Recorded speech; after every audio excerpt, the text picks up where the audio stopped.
വളരെ രുചികരമായ അതുപോലെ തന്നെ സോഫ്റ്റായ ഒരു ലെയർ പത്തിരിയുടെ റെസിപ്പിയുമായിട്ടാണ് ഞാൻ വന്നിരിക്കുന്നത്. അതിനുവേണ്ടി തലേ ദിവസമേ കുതിർത്ത പച്ചരിയാണ് എടുത്തിരിക്കുന്നത്. 1 കപ്പ് പച്ചരിക്ക് 1/2 കപ്പ് തേങ്ങയും 1/2 കപ്പ് ചോറും കൂടി ഇട്ടിട്ട് വേണം അരച്ചെടുക്കാൻ. അതിലേക്ക് 1 ടീസ്പൂൺ വലിയ ജീരകം ചേർത്ത് കൊടുക്കാം. പിന്നെ വേണ്ടത് കുറച്ച് കൊച്ചുള്ളിയാണ്. ആവശ്യത്തിന് വെള്ളം ഒഴിച്ച് പാകത്തിനുള്ള ഉപ്പും ചേർത്ത് നല്ല മയത്തിൽ ഇതൊന്നിട്ട് അരച്ചെടുക്കുക. ഇഡ്ഡലി മാവിൻ്റെ ആ ഒരു കട്ടിക്ക് വേണം ഇത് അരച്ചെടുക്കാൻ. അരച്ചതിന് ശേഷം ഒരു പാത്രത്തിൽ നെയ്യ് തടവിക്കൊടുത്ത്, ഏത് പാത്രത്തിലാണോ ഉണ്ടാക്കുന്നത് ആ പാത്രത്തിൽ നെയ്യ് തടവിക്കൊടുത്ത് ആദ്യത്തെ ലെയറിനുള്ള മാവ് ഒഴിച്ചു കൊടുക്കാം. ആവിയിൽ വെച്ച് ഇത് വേവിച്ചെടുക്കണം. ഇത് വെന്ത് കഴിയുമ്പോൾ വീണ്ടും നെയ്യ് തടവിയതിന് ശേഷം അടുത്ത ലെയർ മാവ് ഒഴിച്ചു കൊടുക്കാം. അങ്ങനെ ഓരോ തവണയും മാവ് വെന്തതിന് ശേഷം നെയ്യ് തടവി എത്ര പ്രാവശ്യം നിങ്ങൾക്ക് ആ ഒരു പാത്രത്തിൽ ഉണ്ടാക്കാൻ പറ്റും അത്രയും പ്രാവശ്യം മാവ് ഒഴിച്ചു കൊടുക്കാം.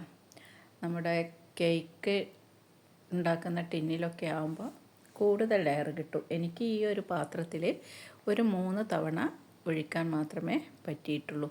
കണ്ടോ, ഇതേപോലെ നന്നായിട്ട് നെയ്യ് തടവി കൊടുക്കണം. എങ്കിൽ മാത്രമേ ഇത് ലെയറായിട്ട് നമുക്ക് എടുക്കാൻ പറ്റുള്ളൂ.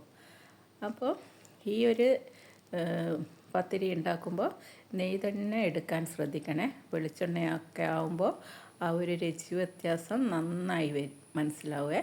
അപ്പോൾ കണ്ടോ, ഇത് മുറിച്ചെടുക്കുമ്പോൾ തന്നെ നമുക്ക് മനസ്സിലാകുന്നുണ്ട് നല്ല സോഫ്റ്റായിട്ടുള്ള ഒരു പത്തിരിയാണ്. കള്ളപ്പത്തിനൊക്കെ കാട്ടും നല്ലൊരു ടേസ്റ്റാണ്. എല്ലാവർക്കും ഇഷ്ടപ്പെടും. അപ്പോൾ കണ്ടോ, ഞാൻ ഇതൊരു 3 ലെയർ മാത്രമാണ് ഈ ഒരു പ്ലേറ്റിൽ ഒഴിച്ചിട്ടുള്ളൂ. കണ്ടില്ലേ എന്തൊരു സോഫ്റ്റാണ്, നല്ല രുചിയുമാണ്.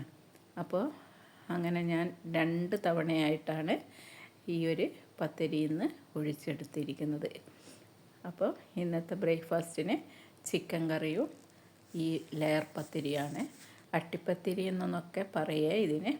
അപ്പോൾ ഇത് ഏത് കറിക്കും നല്ല കോമ്പിനേഷനാണ്. മീൻ കറി ആയാലും അതുപോലെ തന്നെ സ്റ്റൂ, ഉരുളക്കിഴങ്ങ് സ്റ്റൂ ആണെങ്കിലും എല്ലാത്തിൻ്റെ ഒരു നല്ല ഒരു കോമ്പിനേഷനാണ് ഈ ഒരു പത്തിരി. എല്ലാവരും ഉണ്ടാക്കി നോക്കണേ.